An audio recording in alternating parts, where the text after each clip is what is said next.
26 de octubre de 1995.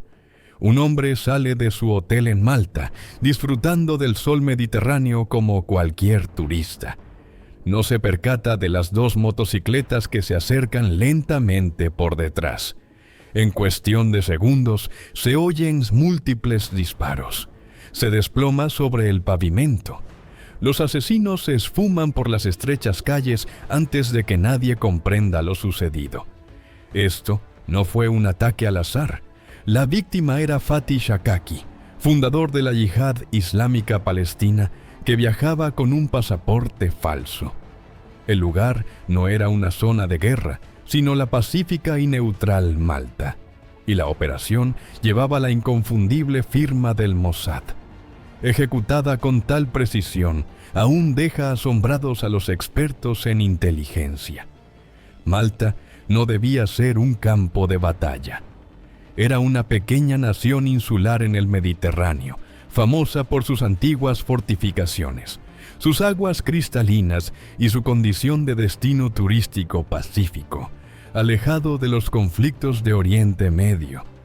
Sin embargo, aquella tarde de otoño de 1995 se convirtió en el escenario de una de las operaciones más audaces del Mossad, transformando una calle tranquila de Slima en un lugar de ejecución que conmocionaría al mundo y reavivaría los debates sobre soberanía, terrorismo y la ética de las operaciones selectivas.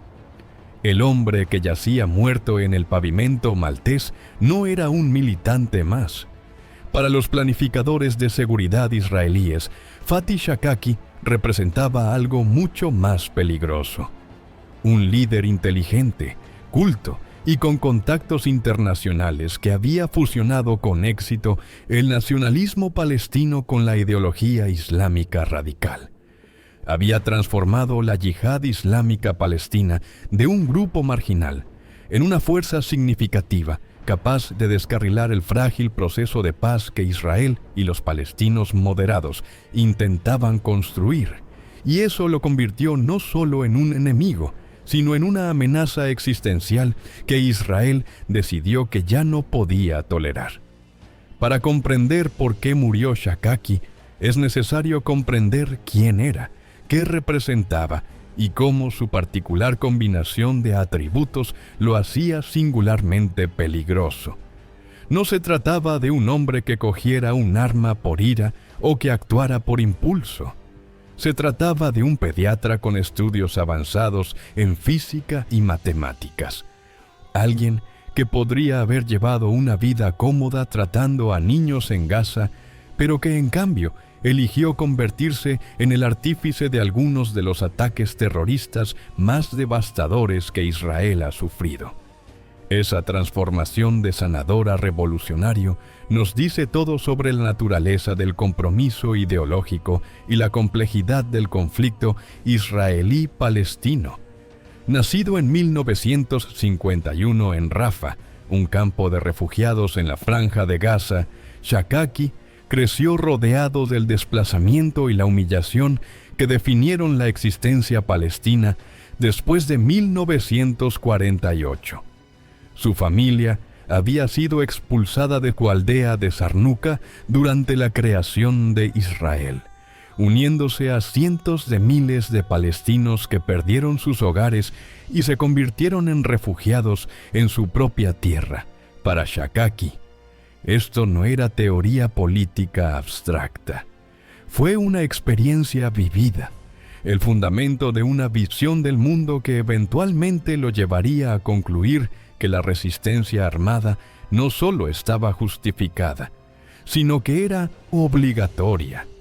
Lo que diferenciaba a Shaqaqi de otros militantes palestinos era su sofisticación intelectual y su capacidad para articular una visión que fusionaba dos poderosas corrientes ideológicas. El nacionalismo palestino había sido tradicionalmente secular, encarnado por la Organización para la Liberación de Palestina de Yasser Arafat, con sus raíces en los movimientos de liberación anticoloniales. Pero Shaqaqi fue testigo de la revolución iraní de 1979, viendo cómo el ayatolá Jomeini derrocó al Shah y estableció una república islámica que desafió tanto a las potencias occidentales como a los regímenes árabes seculares. Para Shakaki, este era el modelo: el Islam revolucionario como ideología y fuerza política práctica. Escribió un libro titulado Jomeini, la solución islámica y la alternativa, en el que exponía su visión con tanta claridad que las autoridades egipcias lo prohibieron de inmediato. El libro sostenía que la liberación palestina no podía lograrse mediante el nacionalismo secular ni la negociación diplomática, sino únicamente a través de la resistencia islámica armada, siguiendo el ejemplo revolucionario de Irán.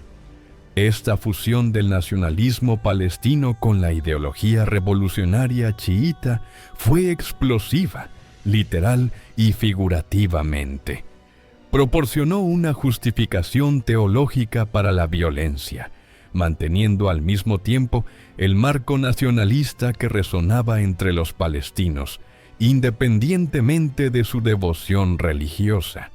En 1981, Shakaki y Abd al-Aziz Auda fundaron la Yihad Islámica Palestina, YPG. La elección del momento fue deliberada. La OLP, bajo el mando de Arafat, comenzaba a insinuar un posible reconocimiento de Israel y soluciones diplomáticas. Para los intransigentes como Shakaki, esto fue una traición inaceptable. Crearon la YPG específicamente para rechazar cualquier acuerdo con Israel, para llevar a cabo la resistencia armada como la única estrategia legítima, y para hacerlo bajo una bandera explícitamente islámica en lugar del nacionalismo secular que había dominado la política palestina durante décadas. El grupo seguía siendo pequeño en comparación con la OLP o el emergente Hamás, pero su impacto fue desproporcionado a su tamaño.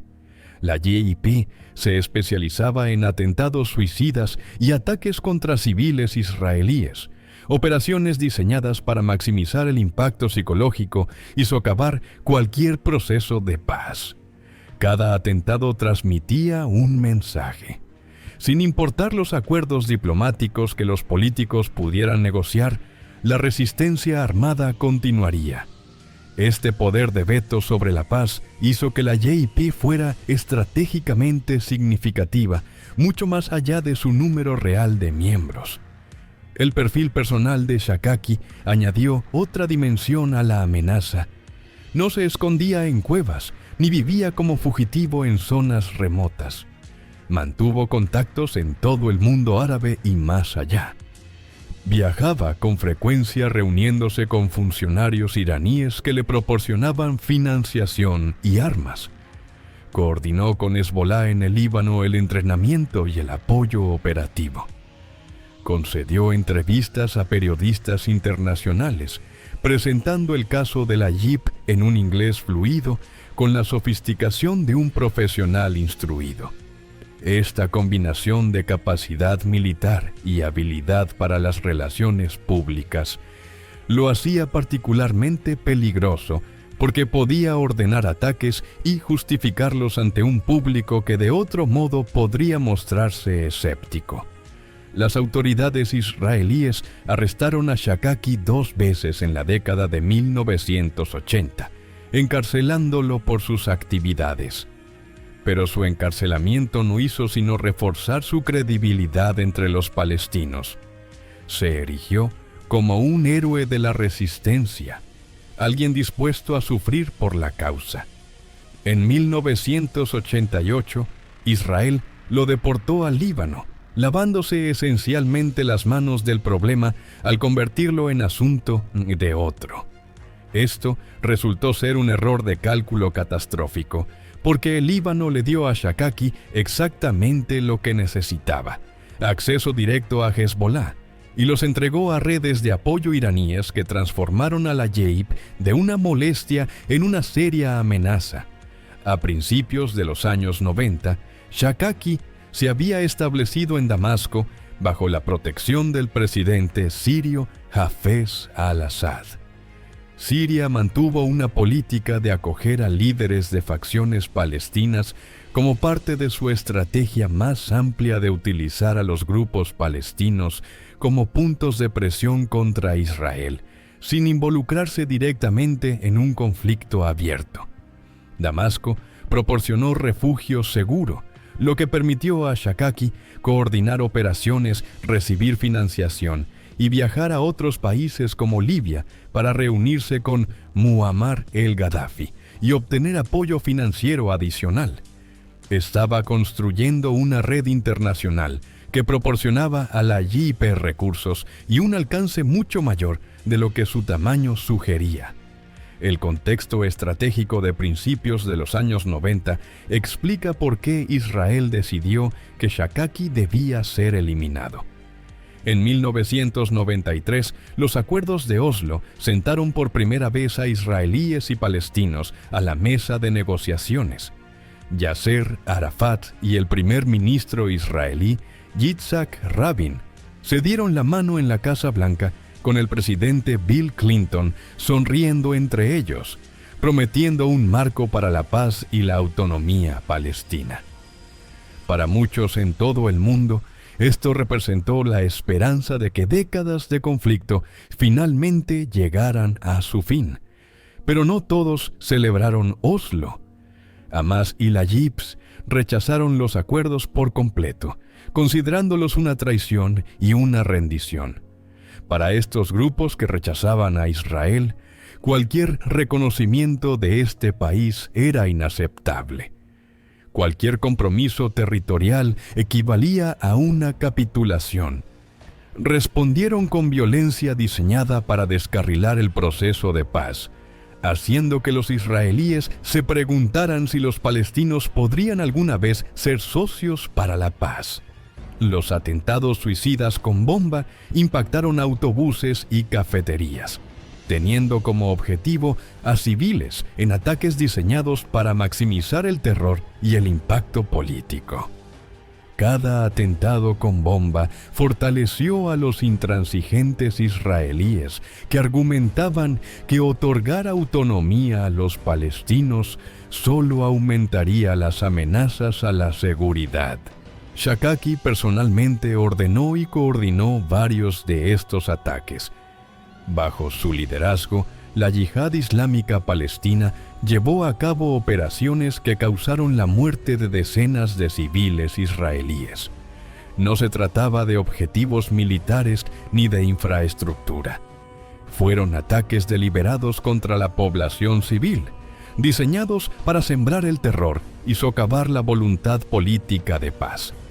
Desde la perspectiva israelí, cada atentado no fue solo un fallo de seguridad, sino un desastre político que dificultó aún más la paz. Y el hombre que orquestaba esta campaña vivía a salvo en Damasco, viajaba internacionalmente y recibía un apoyo cada vez mayor de Irán. La inteligencia israelí comenzó a seguir a Shakaki con la intención de eliminarlo. No se trató de una decisión repentina, sino de una conclusión calculada basada en la evaluación de las amenazas. Shakaki representaba 3 elementos peligrosos simultáneamente: capacidad operativa para ordenar ataques, influencia ideológica que inspiró a otros y conexiones internacionales que proporcionaron recursos. Su destitución no destruiría a la YPG, pero perturbaría gravemente sus operaciones y enviaría un mensaje a otros líderes militantes sobre las consecuencias de atacar a civiles israelíes. El reto consistía en encontrar la oportunidad adecuada. Shakaki no fue descuidado. Viajó utilizando documentación falsa, varió sus orígenes y se alojó en territorios donde gozaba de la protección de los gobiernos anfitriones. Atacarlo en Damasco era prácticamente imposible dadas la seguridad siria y las repercusiones diplomáticas. Libia presentaba dificultades similares. El Mossad necesitaba un lugar donde Shakaki fuera vulnerable, donde un equipo operativo pudiera funcionar sin ser detectado de inmediato y donde las rutas de escape permitieran la extracción antes de que las autoridades locales pudieran responder eficazmente. Esa oportunidad se materializó cuando la inteligencia israelí descubrió que Sheikh Aqi planeaba viajar de Libia a Siria con una escala en Malta. Es probable que la información procediera de múltiples fuentes. Vigilancia electrónica de sus comunicaciones, informantes dentro de los círculos palestinos y posiblemente incluso cooperación de los servicios de inteligencia de países que compartían el interés de Israel en la lucha contra el terrorismo. Las fuentes exactas permanecen clasificadas, pero el resultado fue información de inteligencia procesable que le dio al Mossad la oportunidad que necesitaba. Malta ofrecía condiciones operativas casi ideales. La nación insular era pequeña, con una población inferior a 400.000 habitantes, lo que facilitaba que los agentes extranjeros se mezclaran entre el flujo constante de turistas. Su posición geográfica en el Mediterráneo la convertía en un punto de tránsito natural para los viajeros, entre el norte de África y Oriente Medio. Los servicios de seguridad eran competentes, pero no esperaban operaciones de inteligencia extranjera tan sofisticadas. Y, lo que es crucial, el tamaño de Malta significaba que, una vez finalizada una operación, la extracción por mar o aire podía realizarse rápidamente antes de que pudiera organizarse cualquier persecución efectiva. El riesgo diplomático era considerable. Malta era un país neutral, miembro de la Unión Europea, sin ninguna implicación en los conflictos de Oriente Medio. Llevar a cabo un asesinato en territorio maltés sería una clara violación de la soberanía que podría desencadenar graves consecuencias diplomáticas.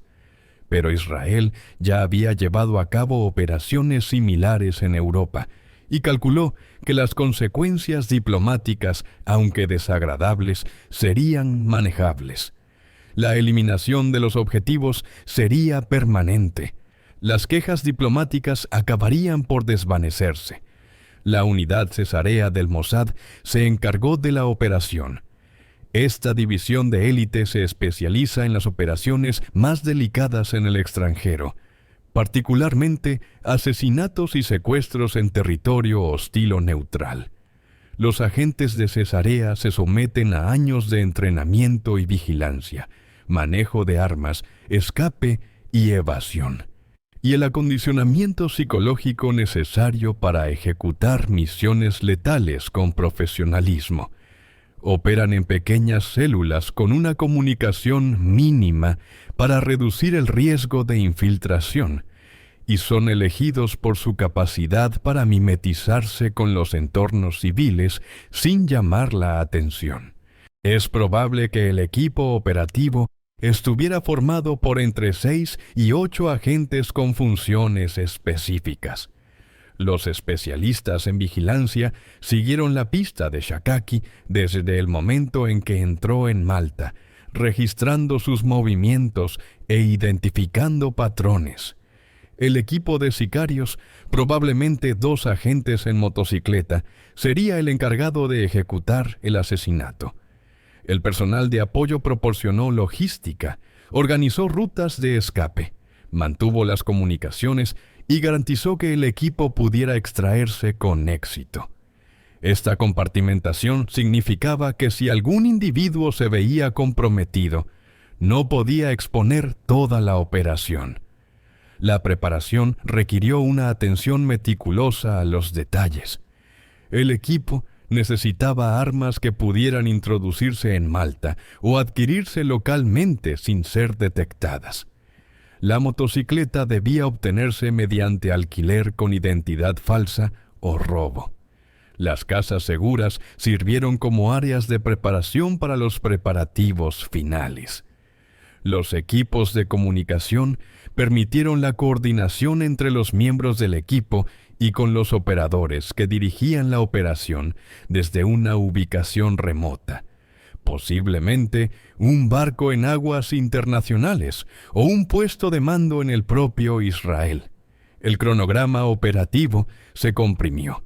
Shakaki no se quedó mucho tiempo en Malta, solo estaba de paso en su camino de regreso a Damasco.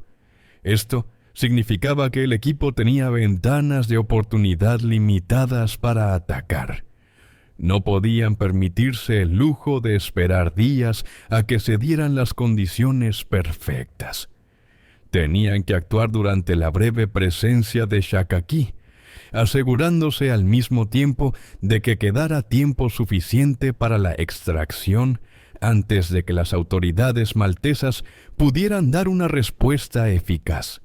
La presión de este plazo tan ajustado aumentó el riesgo, pero también redujo las posibilidades de que la operación fuera descubierta antes de su ejecución. Shakaki paseó por Sliema la tarde del 26 de octubre, completamente ajeno a que estaba bajo vigilancia constante.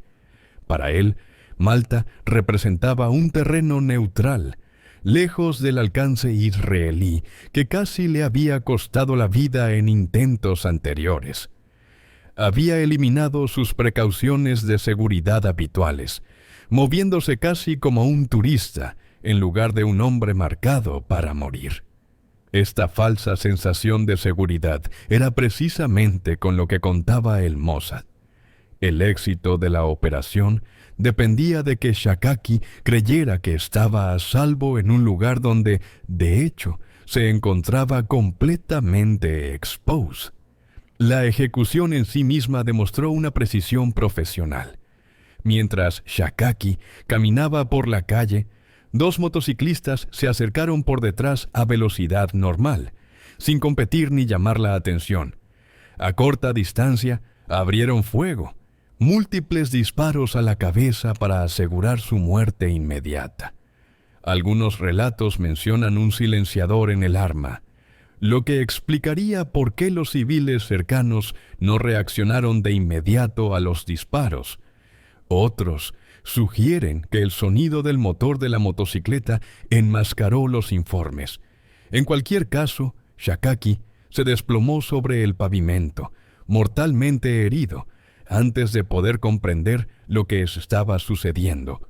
Los asesinos no entraron en pánico ni huyeron con aparente prisa. Aceleraron y se alejaron, pero mantuvieron el control, abriéndose paso por las calles de Sliema hacia su punto de extracción. Esta salida controlada redujo la posibilidad de accidentes que pudieran retrasarlos o atraer la atención de la policía. En cuestión de minutos, habían llegado a su vehículo o barco y estaban abandonando territorio maltés. Toda la operación, desde el primer disparo hasta la extracción final, probablemente duró menos de 15 minutos.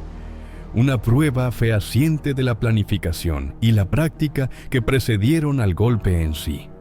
El cuerpo de Shakaki permaneció tendido en la calle durante varios minutos antes de que llegaran los servicios de emergencia. Para cuando las autoridades maltesas se percataron de que se había producido un homicidio y comenzaron a investigar, el equipo operativo ya estaba fuera de su alcance. Algunos informes sugieren que la extracción se realizó en barco hasta aguas internacionales, donde esperaba un buque israelí. Otros indican que el equipo salió por el aeropuerto utilizando pasaportes falsos repartidos en diferentes vuelos para evitar ser detectado. El método exacto permanece clasificado, pero el resultado fue claro. Sin detenciones, sin pistas inmediatas, solo preguntas sobre quién había llevado a cabo una operación tan descarada en suelo maltés. Las reacciones inmediatas posteriores fueron intensas en múltiples sectores de la población. La Yihad Islámica Palestina lloró públicamente a Shakaki, celebrando multitudinarias ceremonias funerarias y elevándolo inmediatamente a la categoría de mártir. Su retrato apareció en carteles por toda Gaza y Cisjordania. Las mezquitas pronunciaron sermones alabando su sacrificio y llamando a la continuidad de la resistencia. Para la yihad islámica palestina, el asesinato proporcionó un poderoso material de propaganda. Su líder había sido asesinado por el enemigo sionista, lo que demostraba la justicia de su causa y la necesidad de continuar la lucha armada. La narrativa del mártir ayudó al reclutamiento y a la recaudación de fondos, convirtiendo la muerte de Shakaki en combustible para la misma organización que Israel esperaba debilitar. Las autoridades maltesas se encontraron en una situación extraordinariamente difícil. En su territorio se había producido un asesinato político, violando su soberanía y poniendo de manifiesto su incapacidad para prevenir sofisticadas operaciones extranjeras. Iniciaron una investigación, pero rápidamente descubrieron las dificultades de rastrear a agentes de inteligencia profesionales que habían planeado su fuga con el mismo cuidado que su ataque. Las pruebas forenses fueron mínimas. Los testigos solo proporcionaron descripciones vagas. Es probable que la motocicleta hubiera sido robada o abandonada. Las armas nunca fueron recuperadas. Todas las pistas resultaron ser callejones sin salida, lo que sugiere que los perpetradores tenían experiencia evadiendo investigaciones. Las repercusiones diplomáticas fueron significativas. Malta presentó protestas formales ante Israel y exigió explicaciones, pero Israel mantuvo su política habitual de no confirmar ni negar su responsabilidad en las supuestas operaciones de inteligencia. Portavoces oficiales israelíes sugirieron explicaciones alternativas, tal vez disputas internas palestinas, tal vez otros grupos militantes, tal vez cualquier cantidad de escenarios que no tuvieran nada que ver con la inteligencia israelí. Esta negación plausible protegió a Israel de la rendición de cuentas formal. Si bien todos los involucrados comprendieron la verdad, Francia y otras naciones europeas expresaron su preocupación por las violaciones de soberanía, temiendo que aceptar tales operaciones sin consecuencias normalizaría el uso del territorio europeo para ejecuciones extrajudiciales. El precedente era peligroso. Si Israel podía asesinar a alguien en Malta sin recibir castigo, ¿qué impedía que otras naciones hicieran lo mismo? Rusia elimina a un disidente en Londres. China ataca a activistas en Taiwán. Irán asesina a opositores en París. La lista de posibles escenarios era interminable e inquietante, sugiriendo un mundo donde el territorio soberano no significaba nada cuando las naciones poderosas decidían que alguien tenía que morir. Israel calculó que las quejas diplomáticas, aunque incómodas, eran manejables en comparación con la amenaza a la seguridad que representaba Shakaki. Las relaciones con Malta podrían enfriarse temporalmente. Malta no tenía poder de negociación para exigir responsabilidades a Israel. Las críticas europeas serían enérgicas, pero en última instancia ineficaces sin pruebas concretas y voluntad política para perseguir las consecuencias. Y el éxito de la operación reforzaría el mensaje disuasorio de Israel a otros líderes militantes. Ningún lugar es realmente seguro. Ninguna protección es absoluta. Y el alcance de la inteligencia israelí se extiende a nivel mundial, independientemente de las cortesías diplomáticas. Sigue siendo objeto de debate si la operación logró sus objetivos estratégicos. En términos tácticos inmediatos, la respuesta es claramente sí.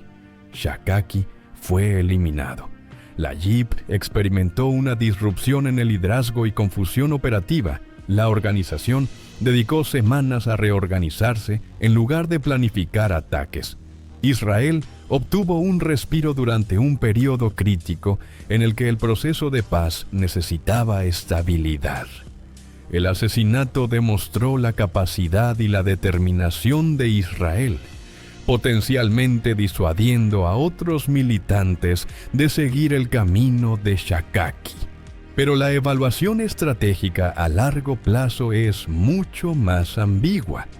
La JEP nombró a Ramadan Shalla como sucesor de Shakaki en cuestión de semanas. Shalla, un académico con un doctorado en economía que había estado enseñando en Estados Unidos, demostró ser sorprendentemente capaz como líder militante.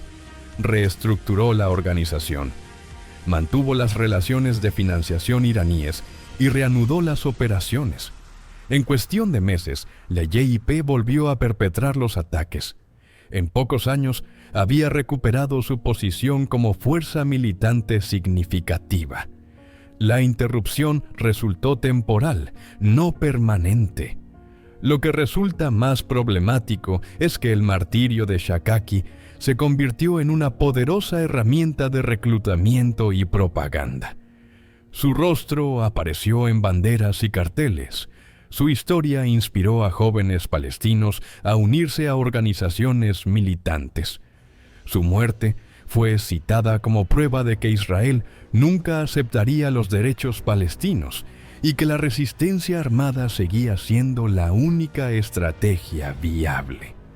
En la perversa matemática del conflicto asimétrico, matar a un líder a veces fortalece la organización, al proporcionar un mártir que inspira más compromiso del que el líder vivo jamás podría. La operación también tuvo consecuencias no deseadas para el proceso de paz. En parte, fue diseñado para protegerse, demostrando la voluntad de Israel de llevar a cabo asesinatos en países neutrales. Reforzó la narrativa palestina sobre la agresión israelí y su desprecio por el derecho internacional. Dio argumentos a quienes sostenían que Israel no estaba realmente comprometido con la paz, sino únicamente con soluciones militares. Y esto hizo que algunos palestinos moderados se mostraran más cautelosos a la hora de cooperar visiblemente con Israel o las naciones occidentales, por temor a convertirse en blanco de grupos que rechazaban la cooperación y la consideraban una forma de colaboración. 3 décadas después, la Yihad Islámica Palestina sigue existiendo como una importante organización militante.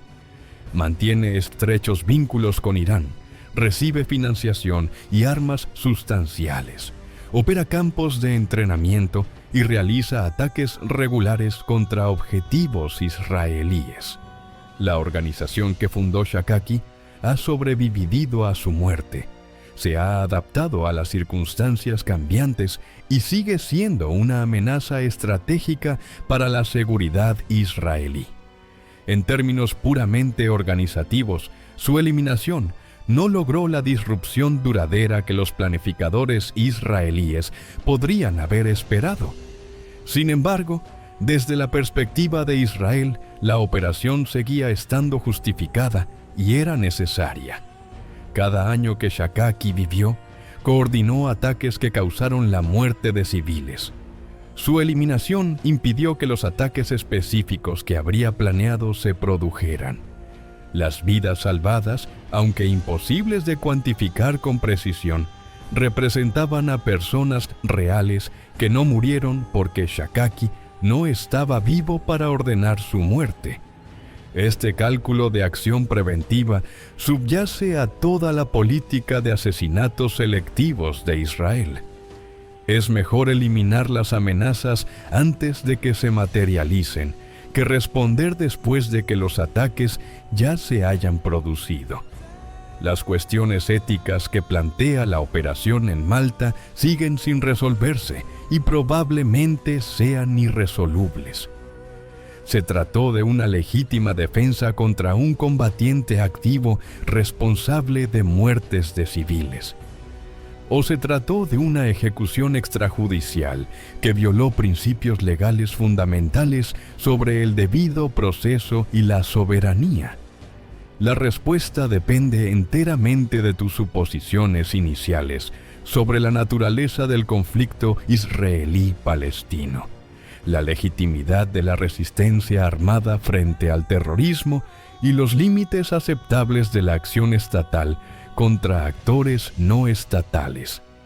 Quienes consideran a los grupos militantes palestinos como terroristas involucrados en actividades delictivas, ven el asesinato como problemático pero comprensible, una respuesta pragmática a amenazas que los sistemas legales convencionales no podían abordar.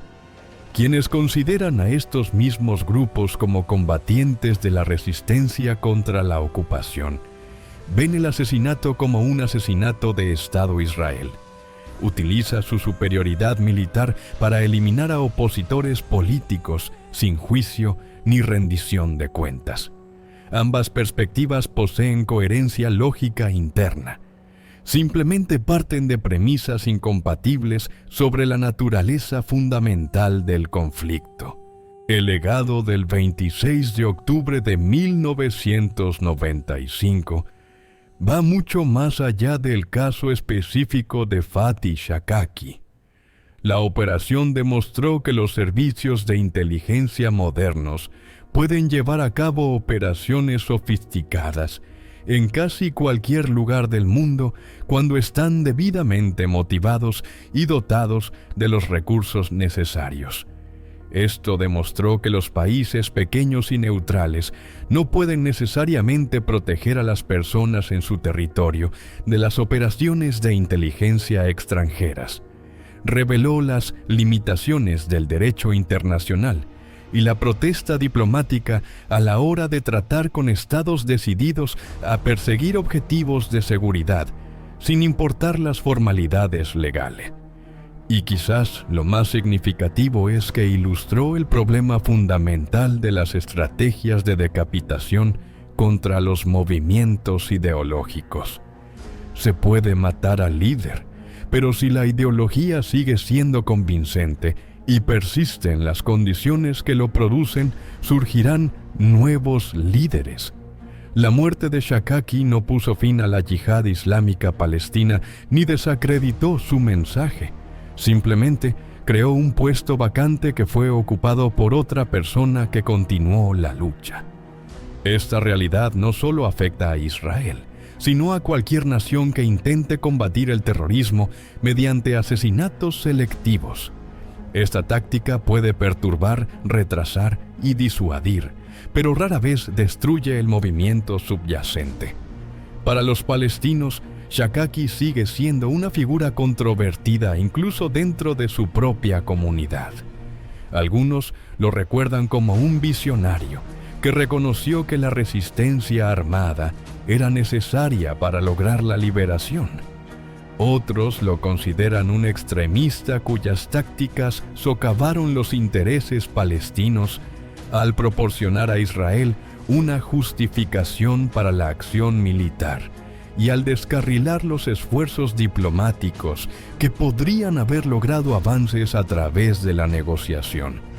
Este debate interno refleja tensiones más amplias dentro de la sociedad palestina sobre estrategia, táctica y el precio del conflicto perpetuo. Para los israelíes, la operación representa tanto un éxito como una frustración. Fue un éxito porque eliminó a un enemigo peligroso y demostró capacidad operativa. Frustración porque, a pesar de las victorias tácticas, la situación estratégica permanece prácticamente inalterada. La YPG continúa atacando, el apoyo iraní continúa fluyendo. El ciclo de violencia se perpetúa. Cada éxito táctico proporciona una seguridad temporal, sin resolver el conflicto subyacente que genera un flujo interminable de enemigos dispuestos a continuar la lucha. El mundo ha olvidado en gran medida los detalles de lo que sucedió en Malta aquella tarde de otoño. Otros conflictos han acaparado la atención, Las nuevas crisis exigen concentración. El caso concreto de Fatih Shakaki desapareció de los titulares, aunque los principios que encarnaba sobre soberanía, terrorismo y la ética de la acción preventiva siguen siendo sumamente relevantes. Las operaciones posteriores en Dubái, Damasco, Troya y otros lugares han seguido patrones similares, lo que sugiere que el precedente de Malta estableció modelos que los servicios de inteligencia siguen empleando. Lo que queda 3 décadas después es una historia sin resolución, un caso sin cerrar y preguntas sin respuestas satisfactorias. Fatih Shakaki murió en una calle maltesa, asesinado por profesionales que desaparecieron sin dejar rastro. Su organización sobrevivió. Su ideología persiste. Su martirio inspira y el conflicto que lo produjo sigue generando nuevos líderes dispuestos a seguir el mismo camino, lo que garantiza que los servicios de inteligencia continúen haciendo los mismos cálculos sobre cuándo los asesinatos selectivos sirven a intereses estratégicos. El pediatra que se convirtió en revolucionario, el intelectual que ordenó atentados suicidas, el mártir que aún inspira violencia desde el más allá, todas estas contradicciones encarnadas en un hombre tendido muerto sobre el pavimento mediterráneo. Malta era solo geografía.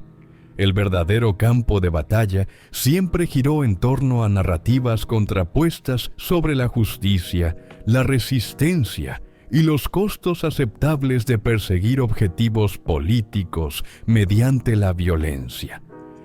Ese campo de batalla sigue en disputa, la guerra continúa y el fantasma de Shakaki aún ronda las ruinas.